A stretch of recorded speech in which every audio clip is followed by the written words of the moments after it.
on the season premiere of Game. With our release calendars marked out, we give you the lowdown on great games you might have missed. We discover the softer side of a chainsaw-wielding cheerleader. And it's all eyes ahead with our Big Bang preview of the top titles that'll whet your appetite. Prepare to have your mind blown. This is Game.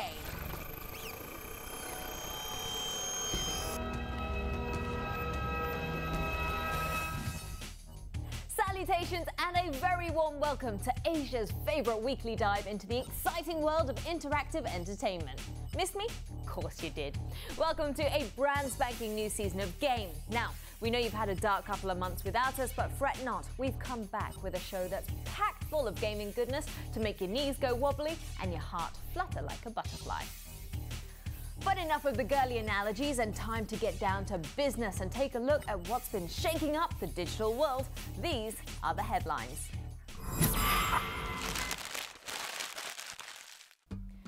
Still renting DVDs? Well, movie nights at home are about to go high-tech. Amazon.com, the online store, and Microsoft have joined forces to bring movie and television streaming right to your living room. Using the media streaming functions of the Xbox 360, Amazon's new Instant Video application allows anyone with an Xbox Live Gold account to start watching a library of over 5,000 titles all right at your fingertip. Or if you prefer looking like you're signaling someone on the other side of the road, you can even hook up the Kinect motion sensor for exciting hands-free fast-forwarding. Hooray! Well, staying on the Microsoft front, according to a recent report, the boys at Redmond are preparing to unveil a brand new Xbox console to coincide with next year's holiday season. The revelation came to light after a developer contract between Activision Blizzard and Bungie listed an upcoming game called Destiny as an exclusive for both the Xbox 360 and a next-generation console referred to as the Xbox 720. No confirmations from Microsoft with regard to either the name or the release date, but with news already bubbling that a new Xbox Lite is set to hit shelves sometime next year, the next-gen console wars may just be round the corner. And to wrap things up, we end off with a little bit of sad news. A disturbance in the force of gaming this week as almost 400 employees of Big Huge Games were asked to leave after the company abruptly shut down because of financial problems. The company's latest release, Kingdoms of Amalur: Reckoning, did manage to sell some 1.2 million copies, but due to missed deadlines and ever-increasing development costs, it needed sales closer to 3 million units to break even. Time now to skip on over to the den with our resident game guru, the Fraggot. Yes, our king of the tortured thumbs is back with his take on a title that's been a good 12 years in the making. Trading his trench coat for a buzz cut and a beer belly, let's see what Fraggy thought of Max Payne 3.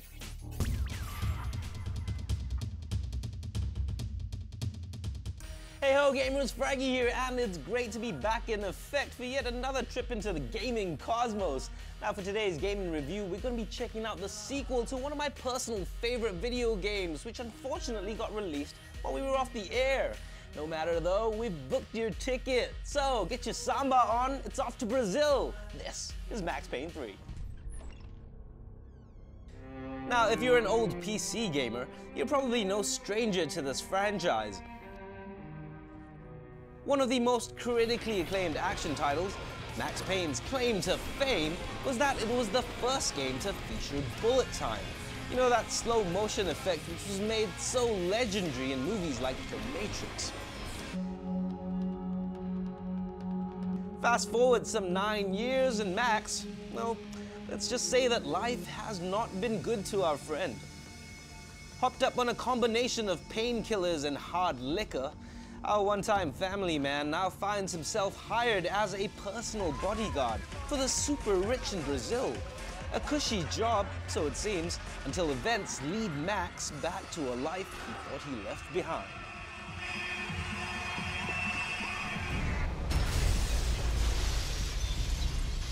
CB story, but as far as gameplay goes, can Rockstar bring their unique brand of magic and update Max for today's discerning action aficionado? Well, you know what? Get ready to bring the pain.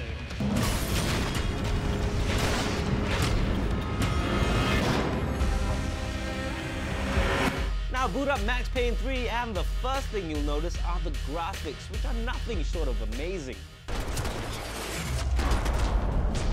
The focus is clearly on providing gamers with a stunning playground to shoot stuff in, and it really shows. The environments themselves are often jaw-dropping. From luxury liners on the open seas with a rich party like there's no tomorrow, to the grottos of Brazil's favelas, bathed in sunshine and violence. Each location you visit is unique, and more importantly, sets up some of the most memorable action gaming that I've experienced in a while. Now, when it comes to the presentation, Max Payne 3, I'm glad to say, is excellent, with some of the best voice acting and sound design this side of Uncharted 2. The game is extremely cinematic, seamlessly transitioning between gameplay and cutscenes. A feature which I think is great, not only because it adds a layer of movie-like tension, but also because there's no loading once the game starts. Nice.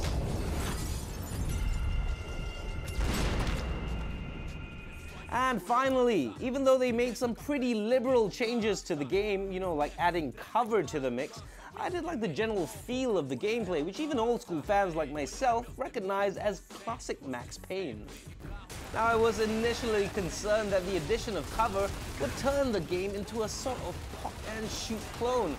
Games like Gears of War, where you spend the majority of the time hiding behind some random piece of geometry. But much to my delight, the gameplay manages to strike a nice balance between duck and cover type combat and all-out John Woo style gunfights.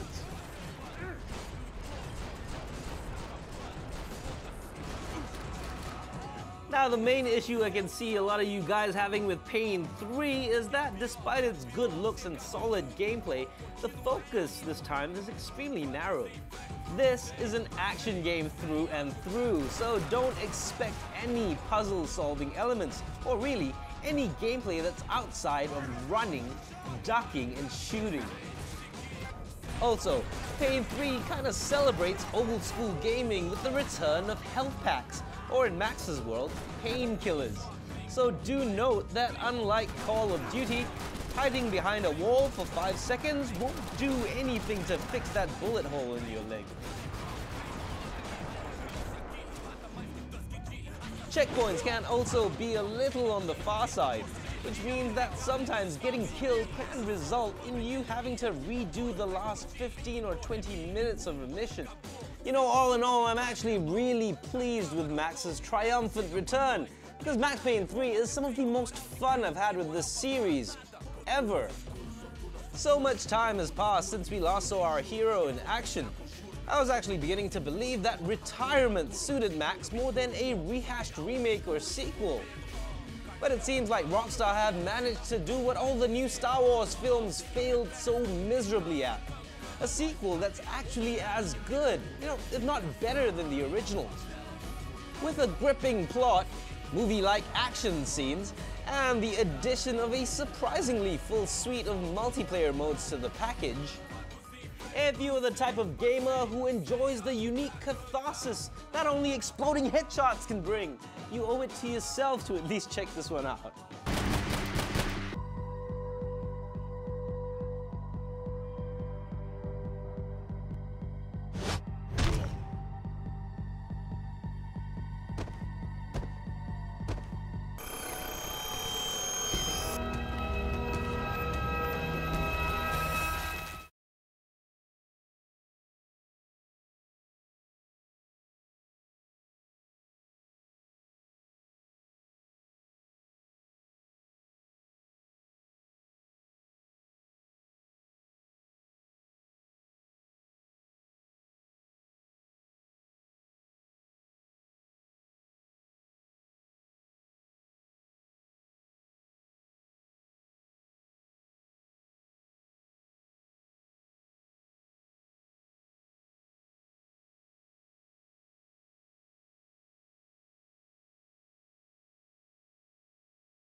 Well, perfect. Now what? You're watching the trailer for The Last of Us. Set in post-apocalyptic Pittsburgh, Pennsylvania, we follow the father-daughter duo of Joel and Ellie as they fight off the infected and the survivors in their cross-country journey. Prepare to be infected later this year or early next year. Welcome back to Game. Easy. Holy shit. Are we gonna help him? Put your seatbelt on, Ellie. What about the guy? Oh, he ain't even hurt. Not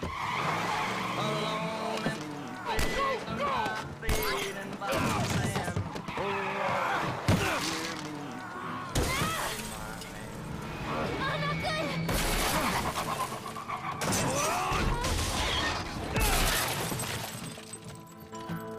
The darkness is falling. Office workers took medical leave. Students missed school. Babies were left hungry, crying. Sounds like a new epidemic, doesn't it? Well, it kind of was. And if you weren't caught up in that fateful day, you must have been living under a rock. May 15th was a great day for fans of Diablo, but we must remember what occupied us prior, lest we forget the other titles that rocked our world. Here's the wrap. On our weekly look at what's shaking up the shelves, we begin the bloodletting with the latest new IP from our friends over at Capcom. Dragon's Dogma is a hack and slash with a bit of a twist. You play the role of a legendary hero in a land tortured by an omnipotent dragon. Sound familiar? Why, of course. But here's the catch. Your dragon tormentor decides to eat your heart as well. Reminding us of other great dungeon crawlers like Dark Souls, the gameplay in Dragon's Dogma revolves around real-time combat. Unfortunately though, no multiplayer mode, and gamers on the PlayStation 3 may experience bouts of slowdown. But having said that, the game is still something worth trying out. Capcom's first Western-flavored RPG and easily its most ambitious project in years. 4 hostiles inside. Prepare to breach. Next in, we go behind enemy lines with the operators in Ghost Recon Future Soldier. The 5th installment in Tom Clancy's long-running Ghost Recon series, Future Soldier doles out great gameplay and provides a virtual glimpse into the nature of combat and how wars will be fought in the near future. Now, as the plot unfolds, a radioactive bomb has unfortunately gone off. And once the dust settles, it's up to you and your team of trained operatives to trace the bomb's source and uncover who's responsible. Drawing players into the experience are a host of futuristic additions, like augmented reality glasses and remote-controlled aerial drones.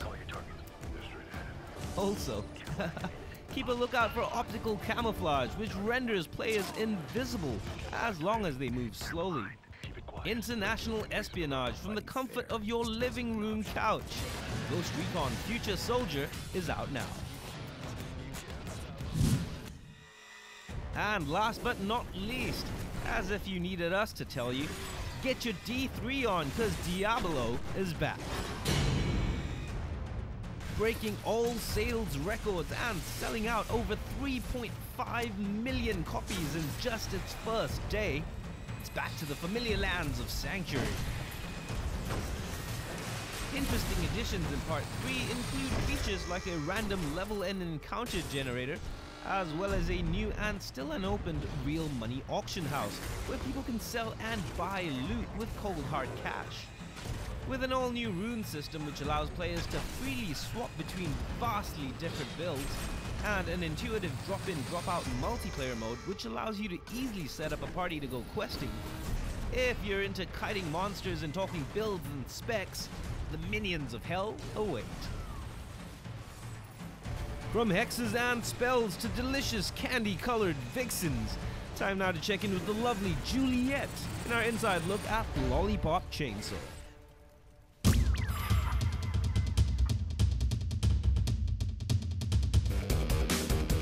I'm James Gunn. I'm a filmmaker. I was brought in to help craft the story of Lollipop Chainsaw and deal with the actors.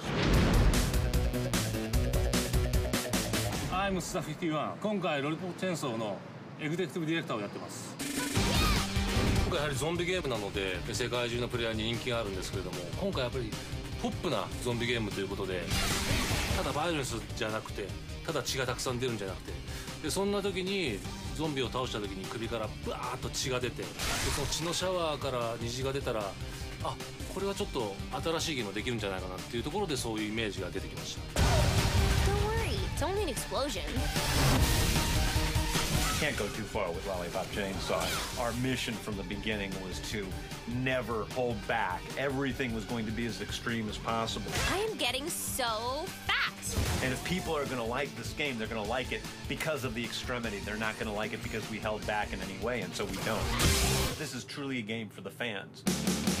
まあ最初実はロミオとジュレットの何かモチーフにしてですね、でジュレットという女性、主人公がいて、でニックの立場をですね、なんかロミオのような、なんかそんなイメージがあったんですね。そして、ただ単にキャーサナ恋人じゃなくて、要は近くにいるんだけれども全く姿の形の違う、何か近いんだけれども遠い、なんかそんな、なんかラブロマンスをちょっとイメージして、そしてあの2人が誕生したというところですね。 I think of Lollipop Chainsaw as the old boy meets girl, girl falls in love, boy becomes disembodied head, I'm like the only girl with a decapitated head for a boyfriend. and then they go off on a life killing zombies together and find an even deeper, truer love along the way. When you write a screenplay, you know, you have a character say something to another character, and you have to write one line of dialogue for that character. In a game, you want that character to say 20, 25, 30 different things. Time to give this dude a man pond for his mangina. So I have to write like a bunch of different stuff because you want the gameplay to be different every time the person plays it. Bring it on, douchebag! And you find a lot of ridiculous stuff comes out of you.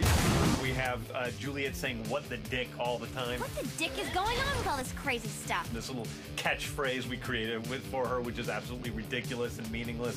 I'm getting a great calf workout with all this jumping around. ジュレットがですね、チェーンソーを持って倒す、その時にどんなアクションがいいのか、そしてどんな、グラフィックがいいのか考えた時に、彼女が殺した時に血のシャワーが出て、そこに虹がかかる、なんかそんなイメージがチームの中で、僕の中で自然と出てきて。It's hard to say. You created a game about a sexy high school cheerleader who loves to mutilate zombies from somewhere deep in your heart. But I think that we did this with Lollipop Chainsaw. It's something that we're extremely excited about sharing with the fans.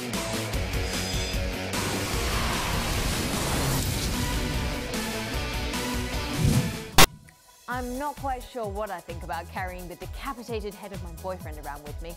And with those gory visuals of zombies being sliced like a steak on a hot plate, we shall go for a quick breather. Back in 2.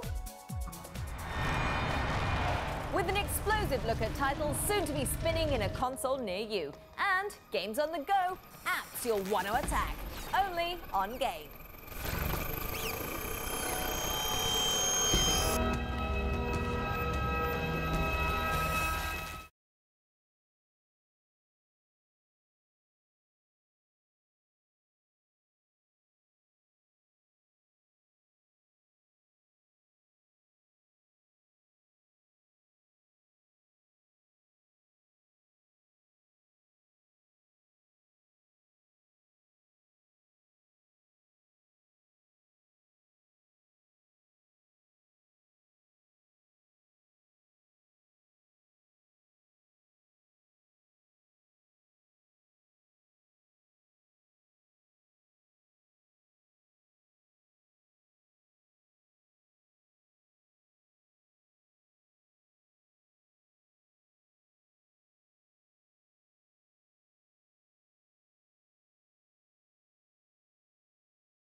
Welcome back to Game. Now, if you were connected to us on Facebook, you'd know exactly when we were coming back. But if you're not talking to us yet, then head on over to facebook.com/ESSGame or follow us on Twitter for updates @ESSGame. Going mobile makes keeping in touch so easy, and it also provides endless entertainment. But if you're bored of the games you've got, then this is for you. Games on the go? You bet. It's the attack of the apps.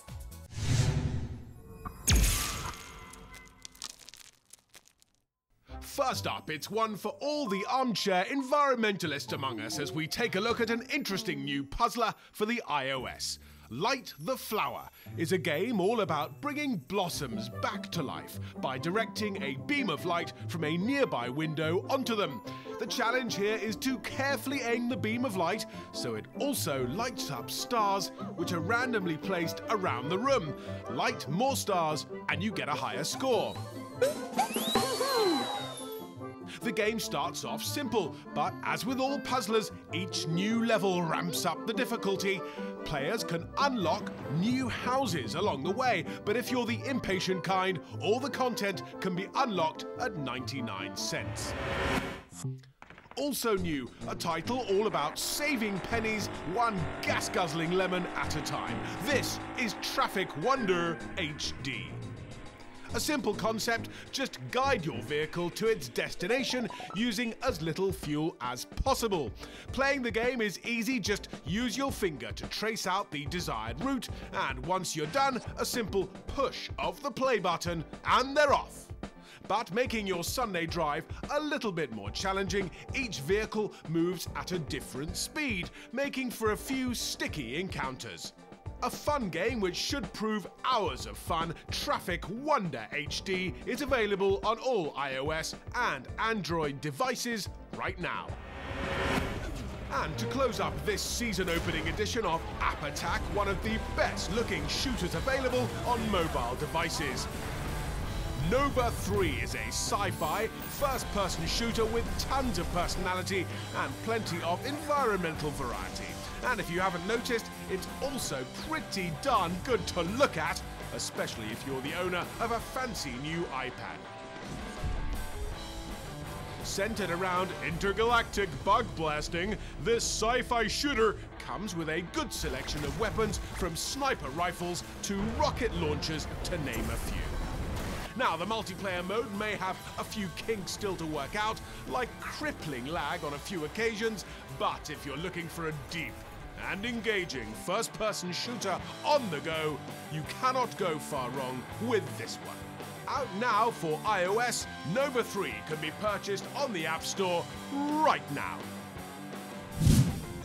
From feminine florals to the big boys, it's an explosive look at what's to come in the Big Bang.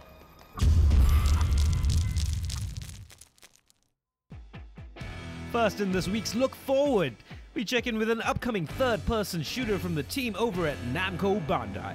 This is Inversion. Now, as you can see, the gameplay in this one is centered around gravity and your ability to mold it using a gun known as the Gravlink. From shooting zero-G bubbles to dancing on the ceilings, looks like we're in for a whirlwind of a time. Also out soon, get ready for some squad-based tactical shooting. Drawing inspiration from movie material such as The Heart of Darkness and Full Metal Jacket, Spec Ops: The Line comes with a heavy emphasis on the psychological side of warfare. Now, aside from the plot, the other interesting thing is how the game uses the environment to drastically alter gameplay. You see, the game features sandstorms which work in real time to change the terrain you're on, making for some pretty dynamic confrontations. Due for release on PC, PS3 and Xbox 360, look out for Spec Ops: The Line later this month. And finally, we take a look at an MMORPG which has been in the works for over 5 years. Get ready to experience The Secret World. Like a meeting of the X-Files and World of Warcraft, this game tells of a world within our own where magic, monsters and ancient forces exist. With a weapon list that reads like an illegal arms dealer's wet dream, expect pistols and shotguns to be the flavor of the day, along with an assortment of spells to keep things interesting. Now, unusual for an MMO, the game will not feature levels or classes. Instead, character building will be skill-based, hopefully allowing new players to join the game more easily. Interested? Well, Monster sign-ups are set to open early next month. Well, it's good to be back. Now remember, if you want to watch any of our stuff from last season, then espnstar.com/game is where to go. Frags and I are jumping on a jet plane bound for LA. Woohoo! We're going to be bringing you the latest updates and releases in a special E3 episode of Game. For now, we'll leave you with an enticing look at death from the soon-to-be-released Darksiders 2. Enjoy.